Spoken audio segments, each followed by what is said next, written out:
Hi, my loves. Welcome back to Love, Sex and Magic. So grateful to have you here amidst all of the chaos of the world right now. I hope that this podcast is providing you with some nourishment and some inspiration. So today's episode, I'm sitting down with one of my dear friends and such an incredible teacher and inspiration, Peta Kelly. She is an author, or she wrote the incredible book Earth is Hiring, along with her new one, Stop Missing the Point.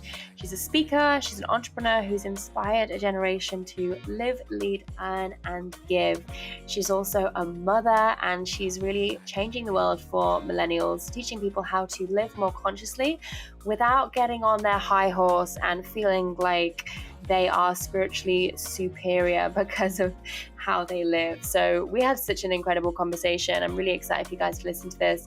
We talk all about what's going on in the world right now. We talk about the new world and how we can all birth that right now, by ourselves, like when we really living in alignment and really tuning into our heart and our truth. We talk about what the world looks like beyond left and right, beyond who's right, who's wrong, who's on what side, beyond all the arguments on Facebook disputing this, that, and everything else, but really who we are as people, as humans. So really loved this conversation, really excited for you guys to listen. So without further ado, let's get on with the show. I love our chats and I adore you. And I know that all of my listeners also adore you because they are really familiar with you and your work. Obviously, there'll be some people that are brand new, and I'm very excited for them to be introduced to you. We first met back in, I think, when I was living in Bali, right? Is that like a few years ago, maybe 3 or 4 years ago? And I remember you had written the book Earth is Hiring shortly after, actually. I think I read that after I'd already met you, and then I read Earth is Hiring, and I remember I just devoured this book while I was in Bali in like a few days, and I loved it so much that I made it the book of the month inside our membership, the Goddess Collective, and I know that so many members just absolutely loved it. So it's 2020. We're coming to the end of 2020. We're recording this in the middle of, obviously the pandemic, yes, and also the election. Like right now we're recording this and the votes are being counted and we're in this really awkward moment of what the hell is going on. So tell us, how is Earth hiring us right now? Like, what is Earth hiring us for right now in 2020? What is Earth hiring us to do? Which is funny you asked that, because for one of my next books, it's going to be called Earth is Still Hiring. And because it's a different message now, I feel like that was written in 2017 when I was pregnant with Sol, and it's totally different. I mean, it's the world, everything's moving so much quicker and we are processing things so much quicker. So I feel like it's time for a new invitation. But for me right now, and I know there will be many perspectives on what Earth is hiring us to do and what's the most important thing for us to be focusing on. There's so many perspectives. For me, it is wholeness, our individual wholeness. I think right now we are everything is so ridiculous. It's so ridiculous on purpose so that we can stop relying on so much outside of ourselves and we can stop being distracted from ourselves. So it's ridiculous, but very intentionally ridiculous, I feel. It's like, what is it going to take for us to really know ourselves? And what is it going to take for us to really decide to liberate ourselves from everything that is between me and me, you and you, us and us? And so for me, it's one word, it's our wholeness. And for me, wholeness is essentially healing.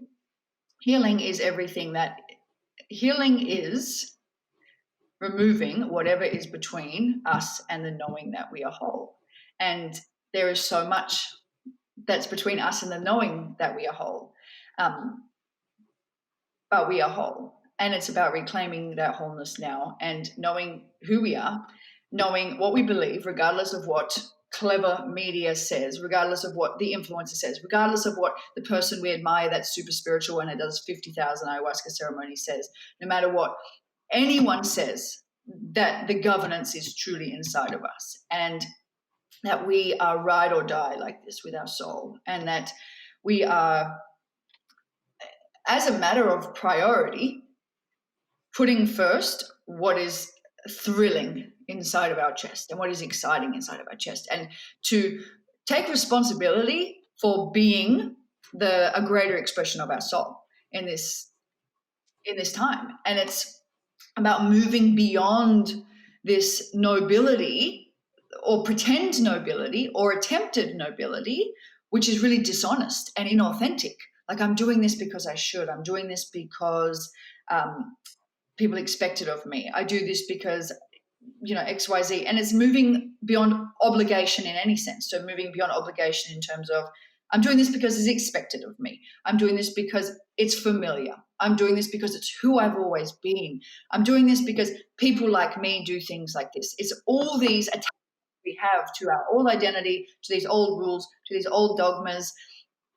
All these little tentacles of the old paradigm is unplugging them each day through these micro liberations to become a greater expression of our soul, because that's what we're here to do. It's not to look a certain way to certain people. It's not to jump on board a train that's not really our train to jump on. It's not to create things that are completely boring and that we've moved on from.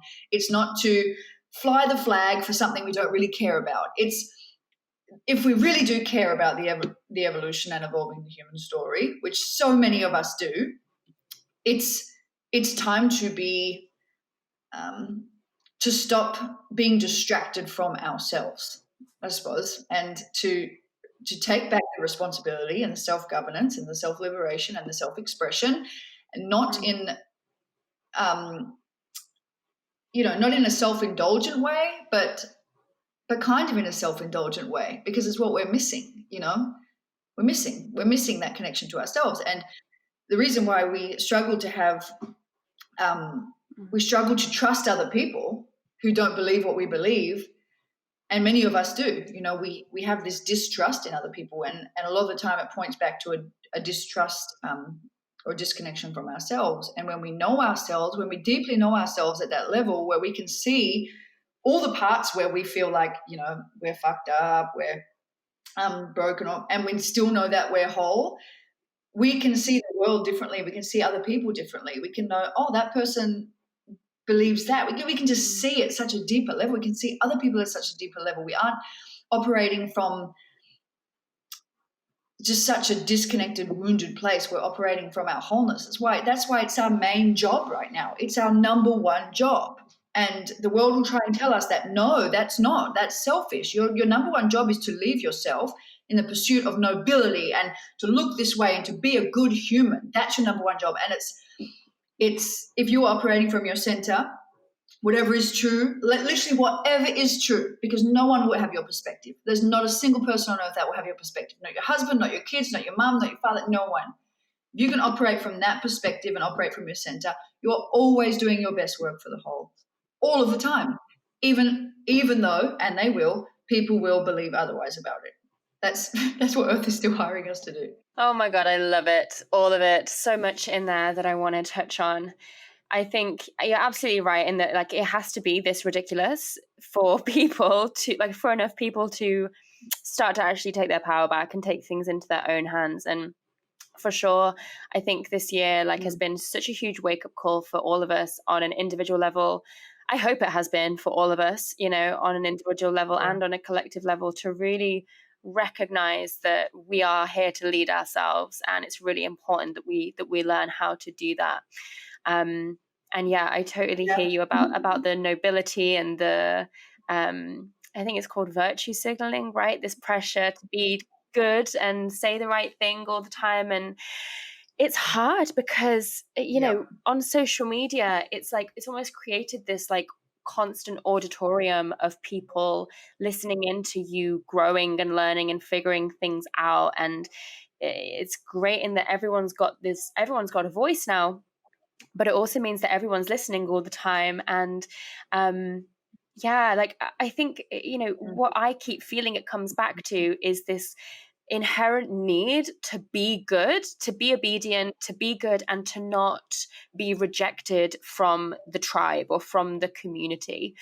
How do we like get past that? Because I Yeah. see it completely like freeze people and stop them from being able to authentically express, because they're so afraid of not looking Mm. good or on the right side or on the right team Yeah. or doing the right thing. Well, I ask myself this every day because I'm not completely past it. And I, as a mum to two kids, strong-willed, spirited kids, I notice myself and how deep it is in all of us, how we will say things, like things will come out. Like for me, things will come out to my kids. And I'm super aware and open, and my priority with my children is preserving their autonomy and a sense of self-worth, and letting them know that I'm a human, they're a human, and there is no superiority. However, there's things that come out that are so in us, like, you have to share with that kid, all this. You have to do this. It's not nice. Like these are ideas that just like soaking us. And you notice as a parent, it come out. I'm like, what the fuck? Like, no wonder we all have this such deep idea of what is right or wrong. And it's so black and white. This is right and this is wrong. And it starts in childhood. So when, becoming a parent has made this like highlighted everything for me so much, just to notice that up here, I can, my modus operandi is freedom and autonomy, but so much down here it comes out and it's like this fear. And I think there's so many levels to it. I think that it goes back to lineage stuff, past life stuff. I think that fears of physical endangerment. I know when I've explored my past lives, and that there are real fears that I feel in my body of being physically endangered if I say what I really want to say. And so it's sometimes it's deep. And this is why things like the breath work and all that, these modalities are coming to light now, because you've got to get out of your body. Sometimes you can't just think your way to not caring what other people think. Like, part of me is like, yes, just stop thinking what other people think tomorrow. Literally just do it. Life's too short. Stop thinking. You need your energy back. Stop thinking about other things. And sometimes I do. I mean, I'm in the energy where that's really true for me. And other times I'm like, this is just so much deeper than that. And I think you've got to honor that. So this is why things in life, like big wake-up calls, near-death experiences, people getting sick, I feel like that stuff shakes it out of us, like shakes this shit out of us, like, and it's like an immediate colonic of all this crap that's there.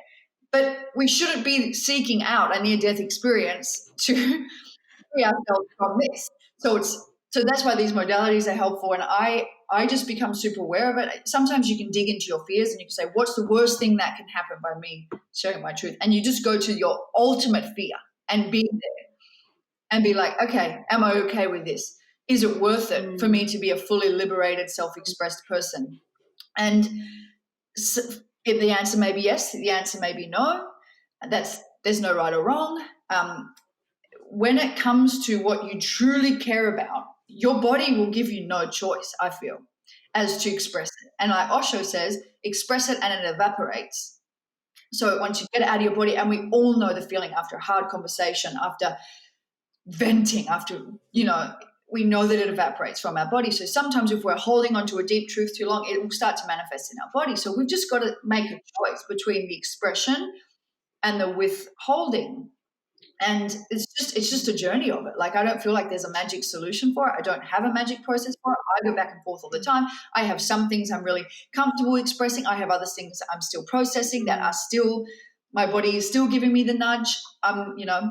It's a work in process. I feel like we've got to yeah. We're all at different phases of how much we value being a fully liberated, self-expressed person, versus does that outweigh the fact that people are going to say this about me? And one of my favorite things that I've heard my friend Erica Kramer say, she's the queen of confidence on Instagram, let people be wrong about you. And that was really big for me, because one of my things was like, Yeah, but people don't know me. They're going to assume, they're not going to know all the things I do behind the scenes. They're not going to know how generous I am. They're going to know how caring I am. They're not going to know how thoughtful I am. And I don't want them to be wrong about me.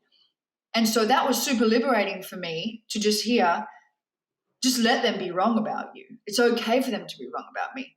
Because to be honest, there are a lot of people who are wrong about me, but they're seeing through their unique perspective. So who am I to interfere with that? I can't go and like rearrange their lens and their past lives and their childhood and everything. I just have to let them be wrong about me, because only I know the truth of who I am.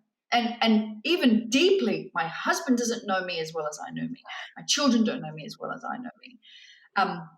So when you start to build up this and make this wholeness your priority, like we spoke about at the start, you start to have this level of self-respect and self-love where it will still sting if people are wrong about you, but you love yourself and you respect yourself so much that you won't abandon yourself anymore.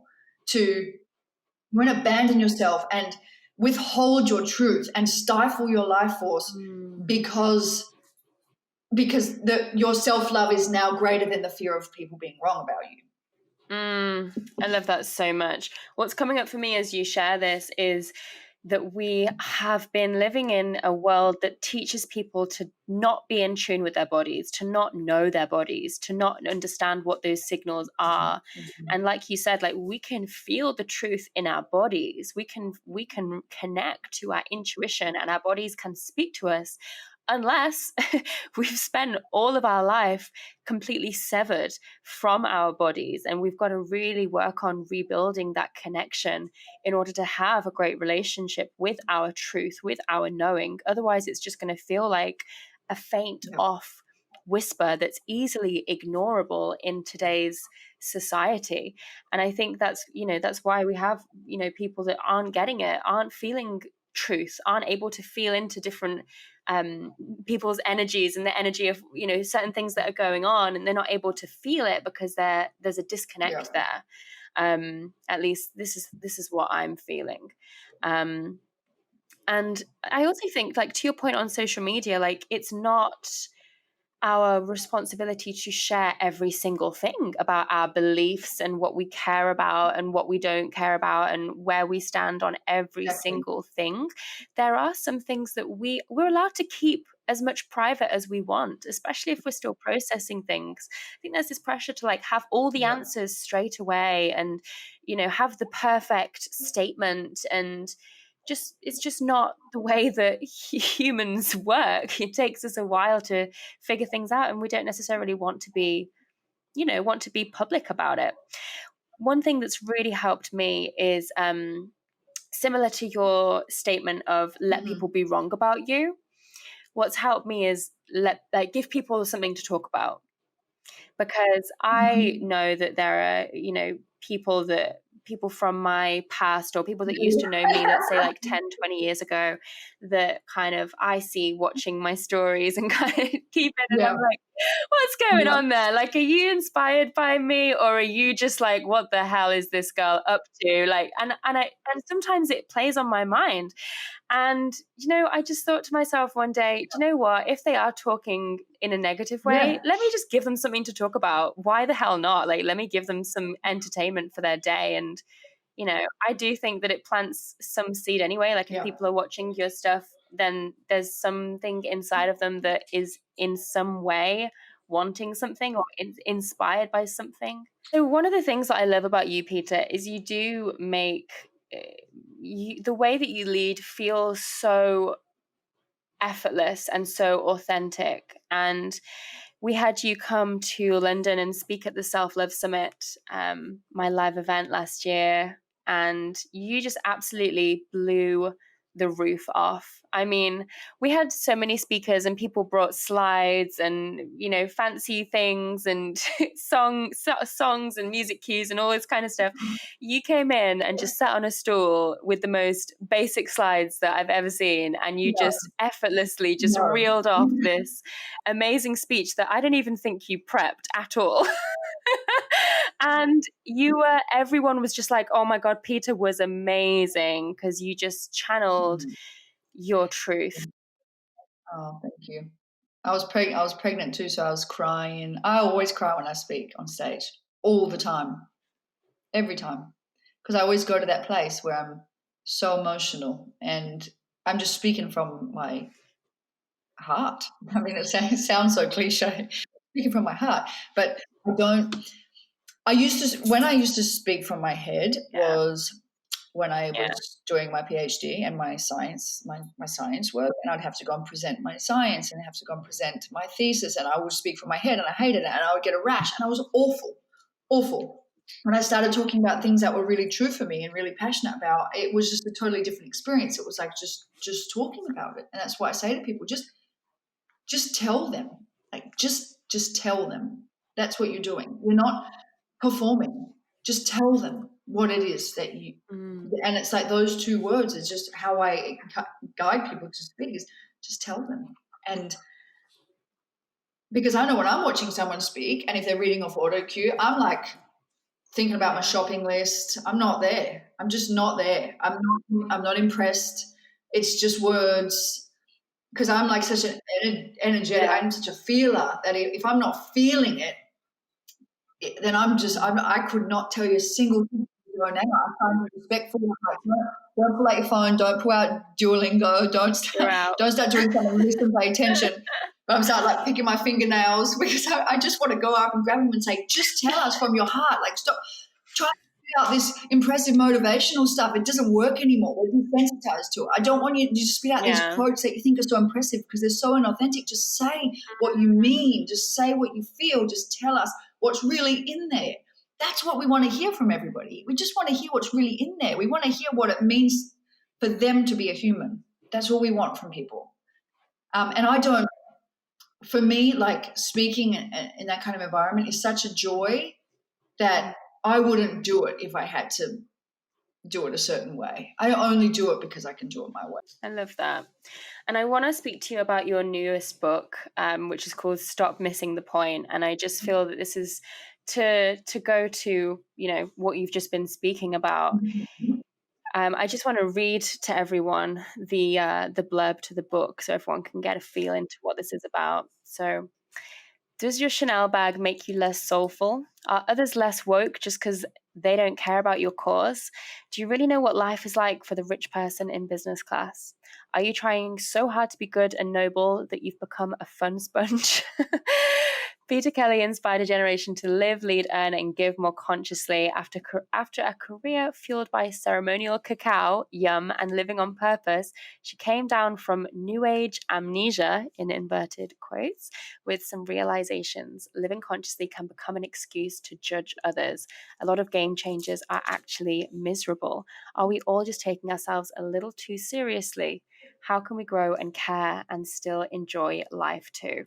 So tell us about your journey with this, like from going into what you call this new age amnesia. Like, how did this all happen and you realized, wow, I've really been missing the point here? I mean, missing the point is something that I think we do sometimes. Sometimes we're doing it all the time where we're just macro missing the point. Sometimes we're just missing the point on a micro level. I think for me, I have such a tendency to take so much responsibility for other people and things, and it's so in my nature. And this goes far back to when I was a child and my parents separated, and just the personality I was in the four of us. I was everything is my job, everything is my responsibility. That's always been my nature, and that's got its strengths for sure, but it's also can become quite exhausting. And so for me, when I started to, there's a cycle. Not a cycle. I shouldn't have called it a cycle. It's a progression. I talk about in the book, the progression of consciousness. Where you're going on benders and everything, and then you start to read personal development books, and then your friends start to think you're weird, and then you get really into it, and then you lose some friends because you can't see why they can't see what you see, and and then you get to this point where it's like you take your spirituality so seriously and feel like you're seeing the world from a vantage point that others aren't at yet. It's like this spiritual hierarchy, this, wow, I can see this. I want everybody else to be able to see this, without realizing that, no, you're not at the top of the hill. You're just on your hill. Everyone else has their own hill. They're not meant to look from your hill, like let everybody look from their own hill. And you start to become judgy. And not only does this affect how you see other people, and we see it in the conscious community, you see the consciousness police online. They have love and light in their bio, and they're just absolute bitches in the comments. And you're like, I'm not receiving any love and light from you. There's nothing love and light. You can say it. You can put magic emojis. You can put the light emojis. You can put the angel halo emoji, whatever you want. But you are sending me the shittest energy right now. And, it's this thing where we think like, oh, because I've done this amount of ceremony, or because I've done, I work with these codes and I've done this and this and this, which I have done so much of and still do. But there becomes like a spiritual arrogance, or a spiritual, it's playing into the story of separation more than of wholeness and compassion. And we start to not understand, how can that person hunt animals? How can that person eat meat? How can that person vote for this person and that person? Because we think, because quote unquote, we've seen the light, that other people haven't, because they don't believe what we believe. It's not true. When you find your next level of truth, because it will keep changing and keep changing every day, every week, then that's for you. That's for you to express your unique perspective. Whereas, it's not to become a way to judge or separate from others. And true spirituality is a greater expression of your soul. That's what it is for me. It's whatever is a great expression of your soul. That's why lingerie is spiritual, and lipstick is spiritual, and watching Netflix in the nighttime, if you want to, is spiritual. It's a greater expression of your soul.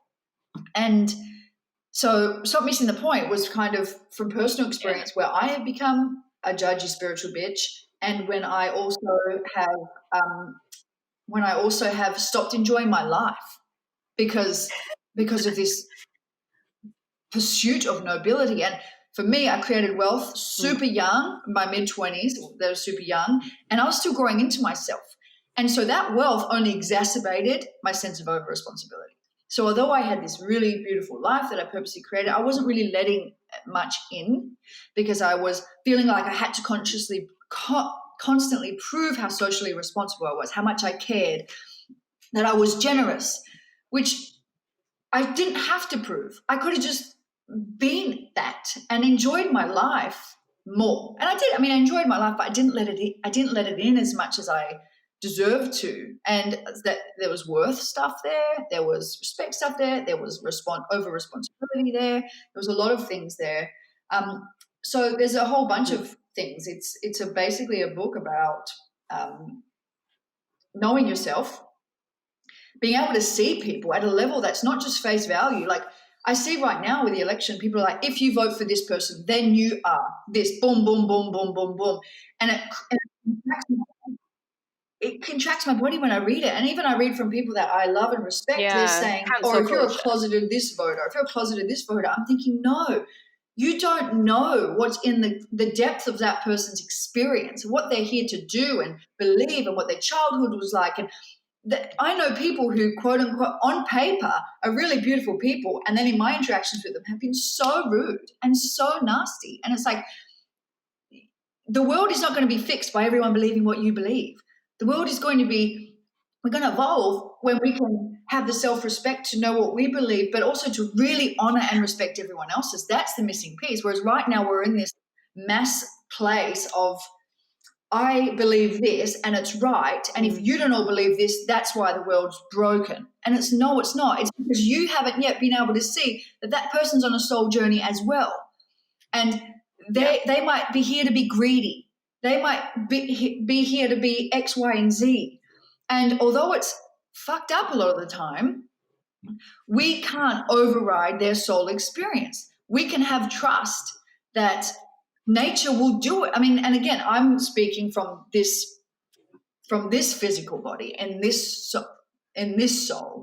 But I also know that I've had many. Anyway, we won't get into that. But my point is, I know there's a lot of fucked up shit. Activism is so important. Speaking your truth is so important. You know, fighting for what you believe is so important. However, do we really believe that those who believe differently to us are off their path? Do we really believe that we have the answers for them and that we are their God and that we are their soul? Or do we trust that if we are a soul connected to source, that they also are? And that even if their path seems super confusing to us and we're like, how can you think that and believe that and do that? That they're still somehow connected to the same thing we are, and that they're still somehow on a journey, and that we don't have to override that for them, and that we can take responsibility for ourselves. And again, this is, people can see into this literally and be like, oh, what about that person who's a murderer or whatever? None of this conversation is excusing that fucked up shit. That's not the literal level we're speaking about. We're speaking here about but differing beliefs and differing soul experiences that eat you up and we are talking about things like greed again, and this is like a fine line here, and we could dive really deep into this, but things like greed. Some people are here to be greedy. They're here to learn from being greedy. Their soul needs something from being greedy. And it sucks. And I wrote in the book, like, don't let it eat you up. It's going to unfold. It's going to unravel. It's going to evolve. It's going to, through the different people following their cause of activism, through people waking up, through people living in their hearts. It's going to happen.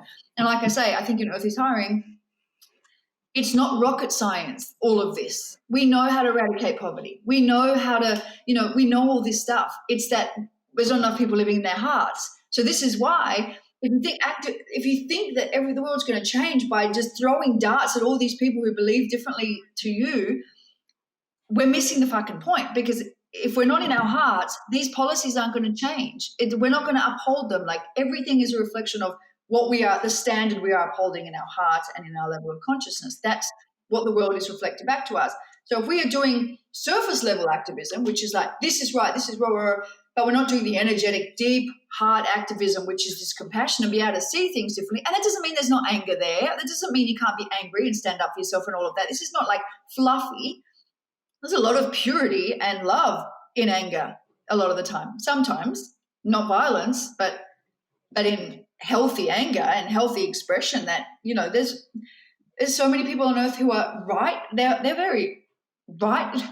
Their anger, how do I say this? Rightly so is what I'm trying to say. Yes, they should fucking feel angry. I would feel angry too, So it's just this, I don't know, I can't even remember what the question was, but yeah, going back to this deeper level of activism where we can see differently. And I call it a field. It's based on Rumi's quote, out beyond our ideas of right and wrong, there is a field. I'll meet you there. And I think that is so ahead of its time, because right now we're still so in the polarity and the duality and the separation that is unfathomable for many people. And to be honest, some people won't fathom that in this lifetime. They're not meant to. Not everybody is meant to see and experience the same things in this lifetime. But I don't know what it is for another soul. I only know for myself. I can't say for anybody else. I can't. I don't know. I can't remember if that answered the question. Oh no, it's all of it is just so beautiful and so magic, and I completely agree with everything that you're sharing. And this year I feel that we have just been given these opportunities to divide and divide and divide and play this game of right and wrong and good and bad and who's right and who's wrong and who's on the right side, and who's saying the right thing and who's not, and cancelling people who are not agreeing with the majority or with the mainstream narrative. And it's like the more we try to convince other people of that we're right and that you should believe what I believe, the more we feed into the division and the separation. And it's like, it's completely counterintuitive. Even if we really, I think everyone that's in this fight, believes that they are fighting for truth and love and togetherness. I Yeah. really do believe that people think that they're all fighting for the same thing, because I do think we all want the same thing, Yeah. but we just have put how we're going to get there onto different belief systems, or we've been given different media that says this is the way, this is the way, this is the way. Yeah. But I think if we were all to drop into our hearts and realize, oh, you want the same thing as me. Oh, yeah, I also want to, be safe. And I also want to take care of my family. And I also want to live in a world where we're all, where we're all valued and we're all respected and we're all treated with equality. Oh, we actually want the same thing. It's just that the chaos has made us think that we're different. And actually, we're not. That's what I've been seeing a lot of. And it's like the more we try and force people into our way of thinking, we just feed the fear, the division, the fighting, instead of actually dropping into love and just showing up with love in every experience and not seeking out or feeding the chaos. I think this year, like, we've really seen how addicted our nervous systems can easily get to chaos and to just chaos, constant chaos. And we can get hooked on the drama and the anxiety of it all, and the disagreeing with people and who's going to win. And I think we win when we just stop playing that game completely. Going to win the election if we don't realize what the test is here. It's not about, like, do we really believe that our world is in the hands of these two old white guys? Like, do we really believe that? Like, it's not. No, we don't. And that's not anything against them. And still, I'm not throwing shade at either one of them. I'm not. They are both doing their best, and that triggers the shit out of people to hear that. They are both doing their best in this lifetime with what they have. Absolutely. So I'm not throwing shade at either of them. I'm not getting into that. We're all playing the role that we're meant to play for the human story to evolve. However, if we're literally on the edge of our seat waiting to see if our world's going to be okay based on what happens in the US election, then we're missing the point. And, I always imagine this. If there was literally no media, if everybody made an agreement, no one's watching the news anymore, no one's plugging into this mainstream media anymore, no one's doing it, big tech stops censoring everything. If we all just allowed freedom of speech and not this governance and this media, which is telling us what to think, how would we think about each other? We would realize that we don't hate each other. We don't. We would realize that so many people that people have labeled as this, why, and that, they're not. Like, I think about all the people around me that I'm close to and that I know, they all have such beautiful hearts. They will all give their clothes off their back to anybody who needed them, no matter what color they were, no matter what religion they were. That's the people I know. I don't know anybody who wouldn't. And again, maybe that's just me. I know there's obviously people out there who are dicks, whatever. But for me, the people who I know around me and my friends and my family and the people who I know are such good-hearted people. And if push came to shove, they'd stop and help anybody on the street. And they would, again, I know that not everyone's like that. But then sometimes I feel like people are told they're shitter than they actually are. And the media is manipulating them out of their goodness because they're being made to think now, no, you are XYZ stereotype. You are, you have to be, and these people are like, but I'm not. I truly care for everyone. I'm not this or that phobic or all the things, racist, phobic. There's so much, and I'm not, again, I completely understand systemic racism, of course, absolutely 100% real.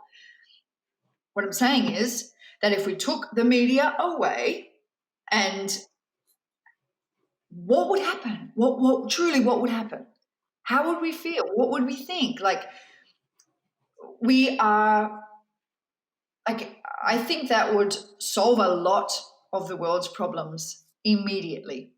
And that's a big statement to make, but I really do believe it. It would solve a lot of the world's problems immediately because our energy would go less on entertaining these narratives of separation and more on solution.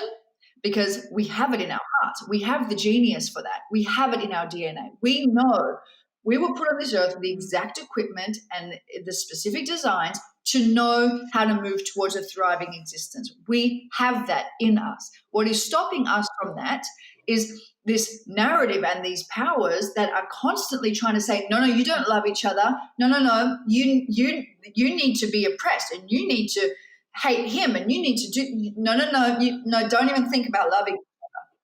Don't even think about, freeing yourselves beyond this story. Don't even think about it. But it's happening regardless. And I can put my life on it. It's happening regardless. That's where we're going. That's where we're headed. It's just a matter of how fast or slow and what roles we're each playing. We're all playing a role. Even the two people are up in the election, they're both playing a role. And I read Elizabeth April said something like, and I didn't watch the video. She shared a video of something that just got shared the other day. I didn't watch it, but I saw a couple of words. And it was, and I shared this on my social media. What was it? It was, the right person will win for the collapse to happen. So whoever is meant to win for us to collapse these old structures is going to win. And if we're going to keep saying that person is wrong, then we are missing the point. We're missing the invitation. We're missing the most important invitation, was to go beyond this whole structure altogether. The left doesn't have all the answers for the new earth. The right doesn't have all the answers for the new earth. We do. And it's about reclaiming our powers, reclaiming our wholeness, and moving beyond these structures altogether, rather than keep entertaining them and keep upholding them. And we uphold them and we continue to support them when we put our beliefs and our obedience to these structures before our connection to each other and our connection to ourselves. And we have a choice. We have a choice. And we can only do it in our own home. Yeah. Amen. We do have a choice. I agree. I feel as though this year we're seeing a lot of people really see through how manipulative these mainstream media channels are, and we're really starting to see for ourselves the depth and the level and the length that they will go to make us, to convince us of one thing, or to play us all against each other. And I really feel that this year people are really starting to see through that. And I think especially now we have social media to kind of share our voice a lot more. I think people are really sharing their voices on that and consuming information on that, rather than tuning into these mainstream channels as much as we used to. I think people are really starting to turn off the news now, which I think is just to echo what you said, an amazing thing, and will really get us all into our hearts. And to what you shared about, the right person being elected for the collapse to happen, I think you're right. Like, there's neither of them are going to change the entire system. The system was designed this way, and we need to build an entirely new world, not try and patch together this old one, which again, this year, I think people are really seeing shit, like, it doesn't work. Like, the way that we do so much does not work. And, why do we need a left and a right? Why aren't we asking these questions? Why is there not someone who is representing the greatest good of everyone? Why is that not here? Why are we not demanding that and asking that and moving towards that? Why? And to be honest, there are a lot of people who are, and a lot of people who do believe that, and a lot of them are quiet and really holding that vision. And but we have to, if you're going to do a vision board, like, maybe pop that on there, like, let's go beyond our house and our car, and actually dream up what would be a better option, because we don't need to have a left and a right. We don't need to have, we can have a win-win. Like, why do we not demand a win-win? We can. This is the world that we're evolving into, is a win-win world. And when we choose our own wholeness, that's when we're able to start embodying in our own life. Like, when we choose our wholeness, we are already embodying this win-win world. win for myself and a win for my impact, because I'm of appropriate impact. I'm honoring what I'm here to do, but I'm also enjoying my life and enjoying whatever it is I'm here to enjoy. So we're able to embody this win-win in our own life. And then if we can know that a win-win is possible for everyone, literally everyone, and I'm not excluding any group when I say this, because I know it's not like that right now, but that's what we want. We want it to be a win-win for everybody in the world, and everybody's doing their own different work towards that win-win. I am, some people, my work specifically now is in liberation and is in sharing information about this field in this new way. It's not in a lot of the other ways that people are doing it. I don't go to all the protests. I don't get involved in all that stuff. That doesn't mean I don't care. It doesn't mean I'm doing things behind the scenes. I privately fund a lot of things, a lot of people with big voices in that. That's what I'm doing, and I don't need people to know it anymore. I used to wish people would know it, but now I just don't care. But this, we're all playing our role. But the bottom line is, what if we all held that vision for a win-win for everybody? Because it baffles me that we can honestly think that, like, when we look at Mother Nature, how brilliant that is, how brilliant she is, everything, and how brilliant our body is, how we can, like, grow a baby without even thinking about it, and then birth this baby, and then the baby knows where our boob is and knows that there's milk there, and then our milk makes the exact type of antibodies it needs, and this is an amazing system. How can we honestly think we don't have what we need to create a win for the world? How can we honestly think that? Like, we're delusional to think that we have to have this world that we don't enjoy, and that not everybody is striving. But the bottom line is that each soul is on their own path. So not everybody believes in that. Not everybody is going to choose that. And what my big lesson has been, but I believe in it. So I'm going to choose it. Even if other people think that makes me delusional. I'd rather be that kind of delusional than the other kind of delusional. I love it. I love it. The key is just really remembering our own magic. When we remember our own magic, we know that we have everything that we need. My love, I adore you so much. I love to finish these interviews with a little mini quickfire of questions relating to love, sex, and magic. The first thing is, what is one thing Watching right now my that you are loving? Walk. Play with my kids in the mornings. Like, Sol is just a legend. She's hilarious. And Pax is starting to walk and clap for himself after he walks. And I love that. Something that turns you on. Spain.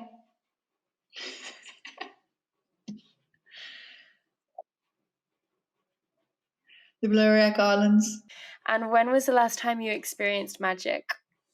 I mean, giving birth almost a year ago for the second time. Like, so beautifully, my lounge room, and Pax coming out like a slippery slide and then eating on my boob like 30 seconds later, and having honey toast while my uterus contracts back down to size. Like, that's magic to me. That is totally magic. You've definitely got, to me, you have all the right things in the right order of priorities, Peta, and I love and admire the hell out of you. So thank you for being you, and thank you for being in my life. How can everyone come and get more Peta in their lives? On Instagram for now. I mean, I go off and on I take breaks from Instagram pretty regularly. However, there's so much on there. I often see people come and follow, and then they start liking posts from so long ago, and they're like, I'm just catching up. So I like that it's always there, even if I'm not posting every day or whatever. There's so much on there. I don't use Facebook anymore. And my website, petakelly.com, I've added a fair few new things to there, new offerings and stuff, and I'm just going to keep evolving that. I'm quite in a phase of like, what's next? I want to create like a movie or a comedy series, and then I'm still like, yeah, but people need more programs about this stuff, and I'm like, yeah, but so I'm still in between what's next and what's really next. Might just sit it out. Well, I look forward to experiencing more of your creations in the future, in whatever form they are. So thank you so much, my love. Really appreciate you. Loved having this chat.